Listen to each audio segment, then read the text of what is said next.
محترم ناظرین، آج میں حاضر ہوں آپ کے سامنے ایک آیت کی وضاحت کے ساتھ، جس کی وضاحت بہت ضروری ہے۔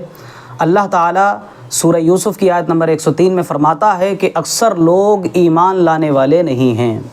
یعنی اکثر لوگوں کا تعلق ایمان سے نہیں ہے، وہ ایمان لانے والے نہیں۔ ٹھیک، اب اس کے آگے آیت نمبر 106 میں، سورہ یوسف کی آیت نمبر 106 میں اللہ تعالیٰ فرماتا ہے کہ اکثر لوگ ایسے ہیں کہ جو اللہ تعالیٰ پر ایمان نہیں رکھتے مگر یہ کہ وہ شرک کرتے ہیں۔ اب اس آیت کا ترجمہ پڑھنے کے بعد کچھ جاہلوں کو لگا کہ مسلمان ایمان لانے کے بعد بھی شرک کرتے ہیں، مسلمانوں کی اکثریت شرک کر رہی ہے، اور انہوں نے پوری طرح سے اس آیت کو مسلمانوں پر چسپاں کر دیا اور مسلمانوں کو مشرک ثابت کرنے کے لیے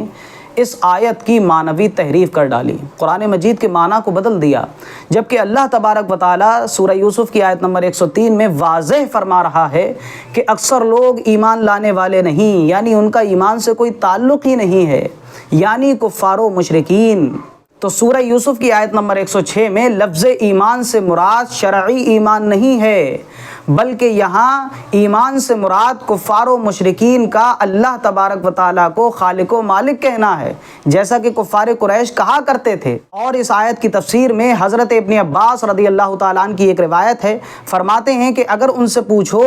کہ تمہیں کس نے پیدا کیا تو کہیں گے کہ اللہ نے، اور ان سے پوچھو کہ آسمانوں کو بنانے والا کون ہے، آسمان و زمین کا پیدا کرنے والا کون ہے، تو وہ کہیں گے اللہ۔ تو یہ ان کا ایمان ہے، اور ان کا شرک یہ ہے کہ وہ بتوں کی عبادت کرتے ہیں، بتوں کی پرستش کرتے ہیں۔ اور آج بھی ایسے ہی کفار دنیا میں پائے جاتے ہیں کہ جن میں سے اکثر ایسے ہیں کہ جو اس بات کو مانتے ہیں کہ دنیا کا خالق و مالک ایک ہی ہے، مگر وہ اللہ تعالیٰ پر ایمان نہیں لاتے اور بتوں کی عبادت کرتے ہیں۔ اور مسلمان کون ہوتا ہے؟ مسلمان کون ہوتا ہے؟ مسلمان ہوتا ہی وہی ہے کہ جو اس بات کا اقرار کرے، اس بات کی گواہی دے کہ اللہ کے سوا کوئی عبادت کے لائق نہیں، کوئی پرستش کے لائق نہیں۔ تو یہاں پر کفار و مشرکین کے عقائد میں اور مسلمانوں کے عقائد میں زمین و آسمان کا انتر ہے۔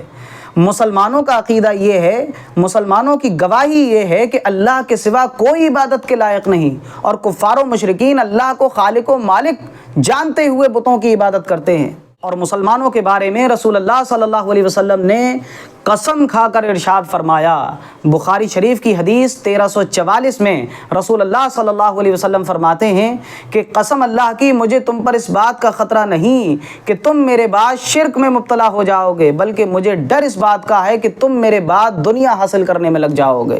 اور آج کل مسلمانوں کا یہی حال ہے کہ وہ دنیا حاصل کرنے میں لگ گئے ہیں۔ تو رسول اللہ صلی اللہ علیہ وسلم یہ فرما رہے ہیں کہ مجھے تم پر شرک کا خطرہ نہیں ہے، شرک کا خوف نہیں ہے، شرک کا ڈر نہیں ہے۔ اور گمراہ ہمیں یہ سمجھا رہے ہیں کہ مسلمانوں کی اکثریت شرک کر رہی ہے، مسلمان ایمان لانے کے بعد بھی شرک کرتا ہے۔ تو یہ فیصلہ آپ کے ہاتھ میں ہے کہ آپ کس کی بات کو اخذ کرتے ہیں، کس کی بات کو چنتے ہیں، رسول اللہ صلی اللہ علیہ وسلم کے فرمان پر عمل کرتے ہیں یا گمراہوں کا عقیدہ مان لیتے ہیں، گمراہوں کے خیال پر عمل کرنے لگتے ہیں۔ لہٰذا رسول اللہ صلی اللہ علیہ وسلم کے فرمان کو مانا جائے گا اور گمراہوں کے خیالات کا رد کیا جائے گا،